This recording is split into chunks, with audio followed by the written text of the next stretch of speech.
Bienvenue, capsule lamisport.com.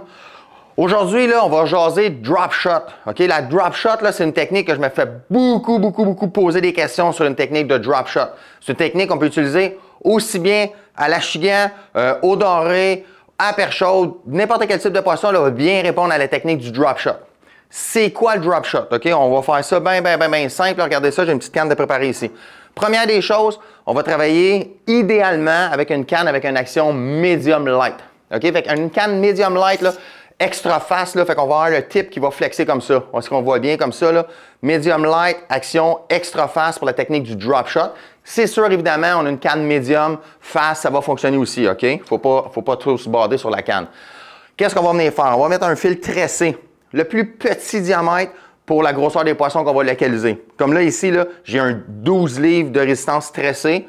Qu'est-ce qu'on va venir faire? On va venir mettre un avançon en fluocarbone. Ici, j'ai mis un 10 livres test Seeger, fluocarbone à 100%. Ça, c'est hyper important. Le fluocarbone va amener l'invisibilité de notre leurre, puis que notre leurre soit le plus naturel possible. Regardez-moi ça ici. Qu'est-ce qu'on va venir faire? Là? On va monter un hameçon en drop shot. OK, comme ça. L'hameçon va être par en haut avec un segment. La longueur entre l'hameçon et le plomb peut varier, tout dépendant de la profondeur qu'on va atteindre. Si on localise les poissons sont un petit peu plus en suspension, on va allonger notre distance entre l'hameçon et le plomb, puis on vient attacher notre plomb. Encore là, on a plusieurs types d'hameçons qu'on peut utiliser sur le drop shot. Ici, j'ai mis un hameçon avec un swivel. Je vais vous montrer un hameçon traditionnel octopus qu'on va monter en drop shot avec le nœud palomar qu'on va venir attacher. Et évidemment, ici, j'ai différents types de plombs. Les plombs allongés, les plombs cloches ou même les petits plombs grenades qu'on va appeler les petits plombs ronds. Les plombs, quel format, quand est-ce qu'on les met, tout dépendant de la technique de drop shot qu'on peut faire. Parce que le drop shot, on peut lancer ça aussi dans un eau peu profonde, dans 2 pieds d'eau, sur un flat de sable, aussi bien le lancer dans 30 pieds d'eau, sur un drift, sur une passe dans un courant, où le bateau fait dériver. Fait qu'on va varier nos sizings de plomb, évidemment, nos poids différents et nos formes de plomb. OK? Fait que grenade, habituellement, on va utiliser ça sur un flat de sable, les plombs un petit peu plus allongés, où il y a du courant pour pas qu'il reste pris entre les roches. Cool. Fait qu'après ça, les types de leurre.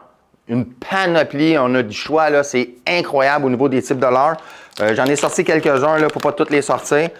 Le Maxsense, le Flatworm, j'ai le set de hook, j'ai évidemment le Trick Shot chez Z-Man. Puis même pour mes gars de doré, l'imitation d'une sangsue au niveau de chez Gulp, les pêcheurs de doré adorent pêcher au sangsue. On le sait que ça fonctionne bien. Imitation d'une sangsue en plastique. Puis je vais vous montrer là aussi la façon qu'on va venir le mettre sur l'hameçon. OK? Ça, c'est super important. Fait qu'on vient juste y attacher la tête, juste comme ça. Fait que notre sangsue va bouger naturellement dans l'eau, juste comme ça ici. Fait que la même chose que si on travaille avec mettons avec un Maxen, un Flatworm, on va venir y attacher juste la tête, juste piquer la tête comme ça, directement sur l'hameçon. Fait qu'on a une belle technique drop shot. Fait que ça, c'était la technique drop shot, lamisport.com, fluocarbone, leurre, on est en voiture, on travaille là-dessus.